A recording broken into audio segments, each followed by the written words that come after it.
یہ جو آج تقریب منعقد ہو رہی ہے، اس لحاظ سے نہایت قابل قدر تقریب ہے کہ ہمارے صوبے کے انتہائی معزز شخصیات، ان تمام شخصیات کے معزز خاندان اور ان کے معزز رفقاء آج جمعیت علماء اسلام میں شمولیت کا اعلان کر رہے ہیں۔ محترم جناب افتخار محمد صاحب، خاور خان محمد صاحب، کلیم اللہ طورو، فضل احد خان اور اس کے علاوہ جتنے حضرات نے اس تقریب میں جمعیت علماء اسلام کے ساتھ اپنی باقاعدہ وابستگی کا اعلان کیا ہے، میں سب سے پہلے دل کی گہرائیوں سے اپنی طرف سے بھی، پوری جماعت کے کارکنوں کی طرف سے بھی آپ کو خوش آمدید کہتا ہوں اور دعا کرتا ہوں کہ اللہ رب العزت آپ کے اس فیصلے کو مبارک فرمائے اور اپنے دین کے لیے اللہ تعالیٰ اس کو قبول فرما لے۔ میرے محترم دوستو، یہ فیصلہ انہوں نے ایسے حالات میں کیا ہے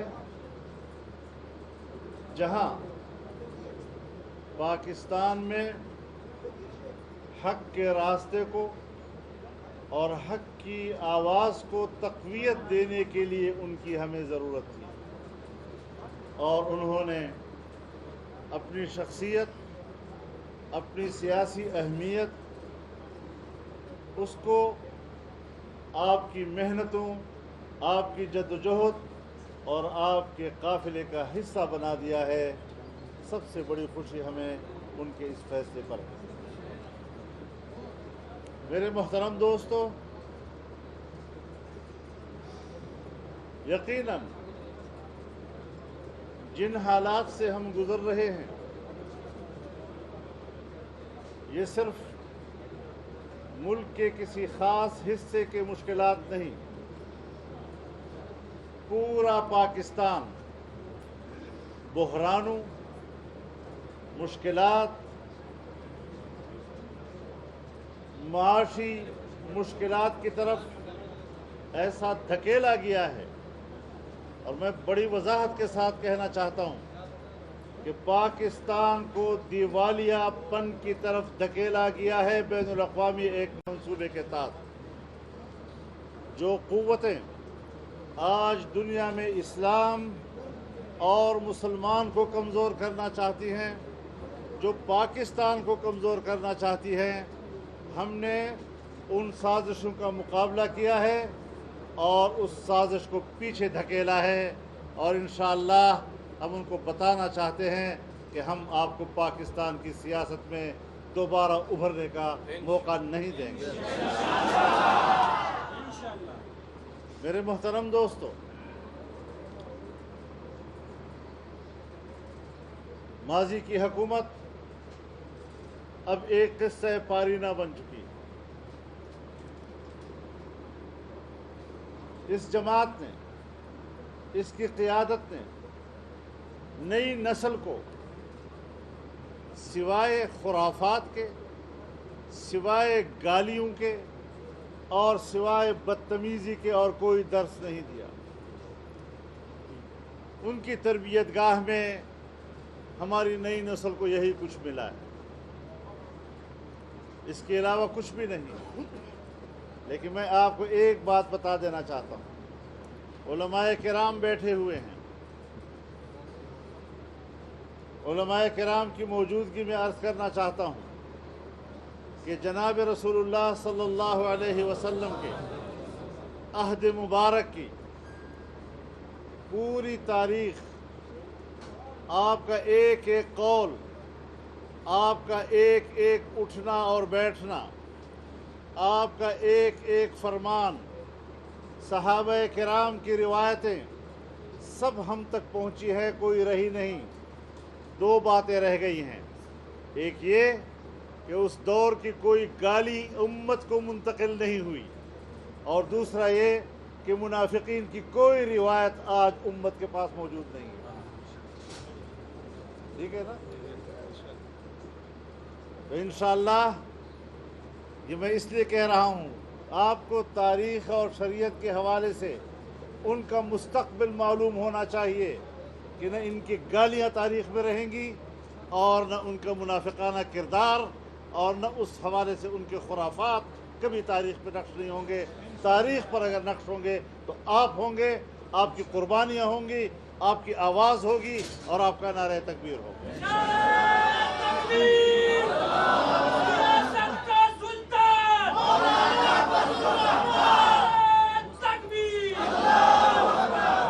یہ کچھ چیزیں ہمارے تاریخ کا فیصلہ ہے، اور پھر شریعت کے مزاج کا فیصلہ ہے۔ یہاں تو عجیب عجیب باتیں کی جا رہی ہیں۔ کبھی کہتے ہیں، مجھے ایک عجیب سی بات سننے میں آئی کہ قیامت کے روز پوچھا جائے گا، تمہارے پاس ہمارا ایک بندہ نہیں آیا تھا جس نے تمہیں ایاک نعبد و ایاک نستعین سنایا تھا؟ بھائی خدا کا خوف کرو، اللہ رب العزت نے یہ تمام الفاظ انبیاء کے لیے مختص کیے ہیں، اور ان کی قوموں کو بتایا ہے کہ کیا میرا پیغمبر آپ کے پاس نہیں آیا تھا؟ کم بختو، تم نے اس فاسق، فاجر اور غلیظ اور بدتمیز انسان کو پیغمبروں کا مقام دے دیا ہے۔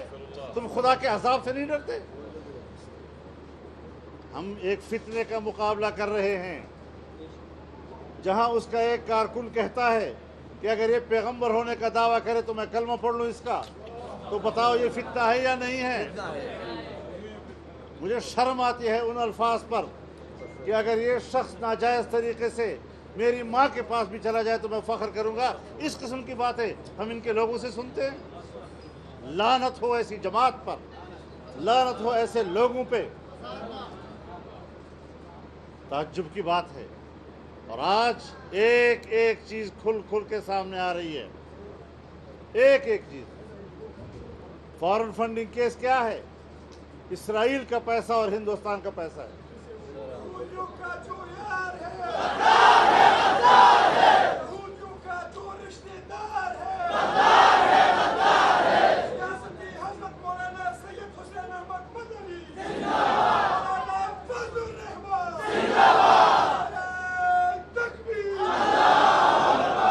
اور ہمیں اب تو ان کو وکیل بھی مل گئے ہیں، کہتے ہیں اسرائیل کو برا بھلا مت کہو، یہ تو پیغمبر کا نام تھا۔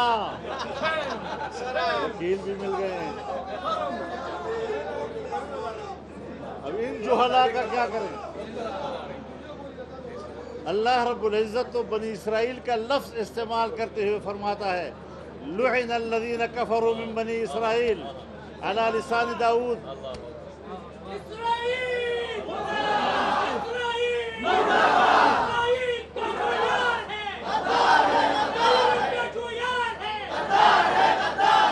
پھر تو یہود کا ذکر بھی نہ کیا جائے، وہ بھی تو اسرائیل کا بیٹا تھا۔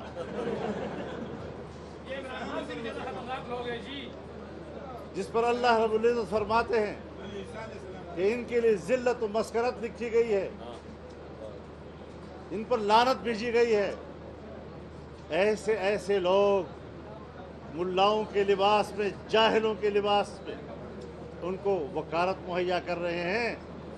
یہود اور اسرائیل پر بھی لعنت، اور ان کی وکالت کرنے والوں پر بھی لعنت۔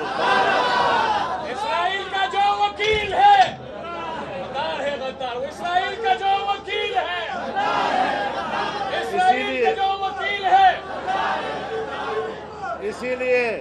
اسی لیے میں اپنی جماعت کے کارکنوں سے کہتا ہوں کہ جن لوگوں کو جماعت سے فارغ کیا گیا یہی عمل تطہیر تھا، بلا وجہ نہیں کیا ہم نے، ہم اندھے نہیں تھے۔ تو یہ ساری وہ صورتحال اب آپ مجھے بتائیں کہ ہم نے پورے ملک نے متحد ہو کر ان کا مقابلہ کیا ہے. کیا وجہ ہے کہ آج پاکستان کی سیاست میں مذہبی لوگ، سیکولر لوگ، قوم پرست لوگ، نیشنلسٹ لوگ، ہر طبقہ فکر کے، دائیں بازو، بائیں بازو، سینٹرلسٹ، سب اکٹھے ہیں. سب کے اکٹھے ہونے کا معنی یہ ہے کہ وہ اس کو فتنہ سمجھتے ہیں. ملک کی بقا کے لیے جنگ لڑ رہے ہیں ہم لوگ. ورنہ